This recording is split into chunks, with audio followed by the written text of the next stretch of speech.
بسم اللہ الرحمن الرحیم۔ السلام علیکم ناظرین، جب قیامت کی تمام چھوٹی اور بڑی نشانیاں پوری ہو جائیں گی تو قیامت آنا شروع ہو جائے گی۔ قیامت کی ابتدا نفخ صور سے ہوگی۔ رسول اللہ صلی اللہ علیہ وسلم ارشاد فرماتے ہیں کہ اللہ تعالیٰ کے 4 فرشتے مقرر فرشتوں میں سے حضرت اسرافیل علیہ السلام سر منہ میں لیے اپنی پیشانی جھکائے کان اللہ تعالیٰ کے حکم پر لگائے ہوئے ہیں کہ کب ان کو سور پھونکنے کا حکم دیا جائے اور وہ سور پھونکیں۔ صحابہ رضی اللہ نے اس بات کو بھاری محسوس کیا ہے تو آپ صلی اللہ علیہ وسلم نے ارشاد فرمایا، حسبنا اللہ و نعم الوکیل۔ اس کا مطلب یہ ہے اللہ تعالیٰ ہمارے لیے کافی ہے اور وہ بہترین کام بنانے والا ہے۔ اللہ تعالیٰ ہی پر ہم نے بھروسہ کیا ہے۔ دوسری روایت میں یہ ہے کہ حضرت عبداللہ بن عمر رضی اللہ عنہ سے روایت ہے کہ رسول اللہ صلی اللہ علیہ وسلم نے ارشاد فرمایا، قیامت سے پہلے دجال نکلے گا اور وہ 40 تک ٹھہرے گا۔ اس حدیث کو روایت کرنے والے صحابی حضرت عبداللہ بن عمر رضی اللہ عنہ فرماتے ہیں کہ میں نہیں جانتا رسول اللہ صلی اللہ علیہ وسلم کا مطلب 40 سے 40 دن تھا یا 40 مہینے یا 40 سال۔ آگے حدیث بیان کرتے ہیں کہ پھر اللہ تعالیٰ حضرت عیسیٰ بن مریم رضی اللہ عنہ کو دنیا میں بھیجیں گے، جن کی شکل و صورت حضرت عروہ بن مسعود رضی اللہ سے ملتی جلتی ہوگی۔ وہ دجال کو تلاش کریں گے اور اس کا تعقب کریں گے اور اس کو پکڑ کر اس کا خاتمہ کر دیں گے۔ پھر 60 سال تک لوگ ایسے ہی رہیں گے، 2 آدمیوں کے درمیان بھی آپس میں دشمنی نہیں ہوگی۔ پھر اللہ تعالیٰ ملک شام کی طرف سے ایک خاص قسم کی ٹھنڈی ہوائیں چلائیں گے، جس کا یہ اثر ہوگا کہ روئے زمین پر کوئی ایسا شخص باقی نہیں رہے گا جس کے دل میں ذرہ برابر بھی ایمان ہو۔ بہرحال اس ہوا میں تمام اہل ایمان ختم ہو جائیں گے، یہاں تک کہ اگر تم میں سے کوئی شخص کسی پہاڑ کے اندر بھی چلا جائے گا تو یہ ہوا وہیں پہنچ کر اس کا خاتمہ کر دے گی۔ رسول اللہ صلی اللہ علیہ وسلم نے فرمایا کہ اس کے بعد صرف برے لوگ ہی دنیا میں رہ جائیں گے جن کے دل ایمان سے بالکل خالی ہوں گے۔ ان میں پرندوں والی تیزی اور پھرتی ہوگی، یعنی جس طرح پرندے اڑنے میں پھرتیلے ہوتے ہیں اسی طرح سے یہ لوگ اپنی غلط خواہشات کے پورا کرنے میں پھرتی دکھائیں گے اور دوسروں پر ظلم و زیادتی کرنے میں درندوں والی عادتیں ہوگی۔ بھلائی کو بھلا نہیں سمجھیں گے اور برائی کو برا نہیں جانیں گے۔ شیطان ایک شکل بنا کر ان کے سامنے آئے گا اور ان سے کہے گا، کیا تم میرے حکم نہیں مانو گے؟ وہ کہیں گے، تم ہم کو کیا حکم دیتے ہو؟ یعنی جو تم کہو وہ ہم کریں۔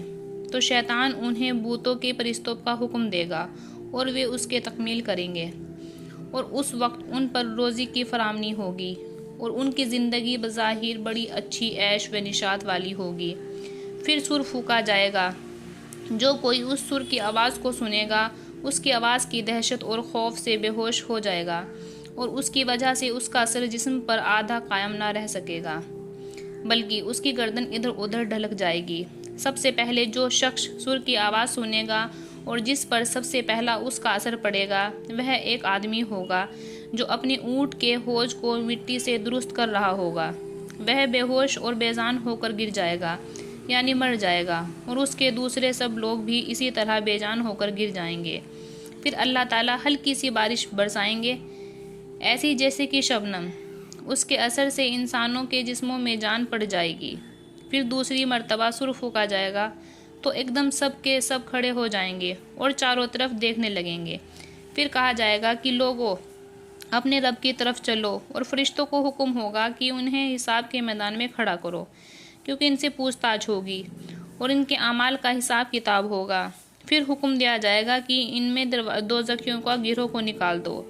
عرض کیا جائے گا کہ کتنے میں سے کتنے؟ حکم ہوگا کہ ہر 1000 میں سے 999۔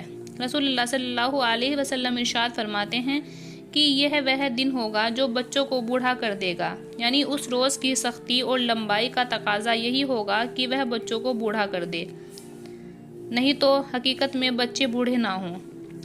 اور یہی وہ دن ہوگا جس میں پنڈلی کھولی جائے گی، یعنی جس دن اللہ تعالیٰ خاص قسم کا ظہور فرمائیں گے۔ ایک اور روایت میں اس طرح ہے کہ جب صحابہ کرام رضی اللہ عنہ نے سنا کہ 1000 میں سے 999 جہنم میں جائیں گے تو اس بات سے وہ اتنے پریشان ہوئے کہ چہرے کا رنگ بدل گیا۔ اس پر آپ صلی اللہ علیہ وسلم نے ارشاد فرمایا، بات یہ ہے کہ 999 جو جہنم میں جائیں گے وہ یجوج ماجوج اور ان کی طرح کفار و مشرکین میں سے ہوں گے، اور 1000 میں سے ایک جو جنت میں جائے گا وہ تم میں سے اور تمہارے طریقہ اختیار کرنے والوں میں سے ہوگا۔ قیامت کے دن سورج مخلوق سے قریب کر دیا جائے گا، یہاں تک کہ ان میں صرف 1 میل کی مسافت کے برابر راستہ رہ جائے گا، اور اس کی گرمی سے لوگ اپنے اعمال کے برابر پسینے میں ہوں گے، یعنی جس کے اعمال جتنے برے ہوں گے اسی قدر اس کو پسینہ زیادہ آئے گا۔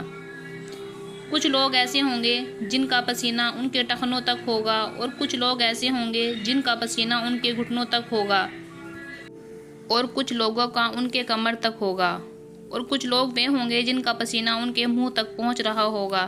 رسول اللہ صلی اللہ علیہ وسلم نے اپنے منہ کی طرف ہاتھ سے اشارہ کیا کہ ان کا پسینہ یہاں تک پہنچ رہا ہوگا۔ رسول اللہ صلی اللہ علیہ وسلم نے فرمایا ہے، قیامت کے دن لوگ 3 قسموں میں اٹھائے جائیں گے: پیدل چلنے والے، سوار، منہ کے بل چلنے والے۔ عرض کیا گیا، یا رسول اللہ، منہ کے بل کس طرح چل سکیں گے؟ آپ صلی اللہ علیہ وسلم نے ارشاد فرمایا، جس اللہ نے انہیں پاؤں کے بل چلنا سکھایا ہے وہ ان کے منہ کے بل چلنے کی بھی یقین قدرت رکھتا ہے۔ اچھی طرح سمجھ لو، یہ لوگ اپنے منہ کے ذریعے ہی زمین کے ہر ٹیلے اور ہر کانٹے سے بچیں گے۔ قیامت کے دن تم میں سے ہر شخص سے اللہ تعالیٰ اس طرح کلام فرمائیں گے کہ درمیان میں کوئی ترجمان نہیں ہوگا۔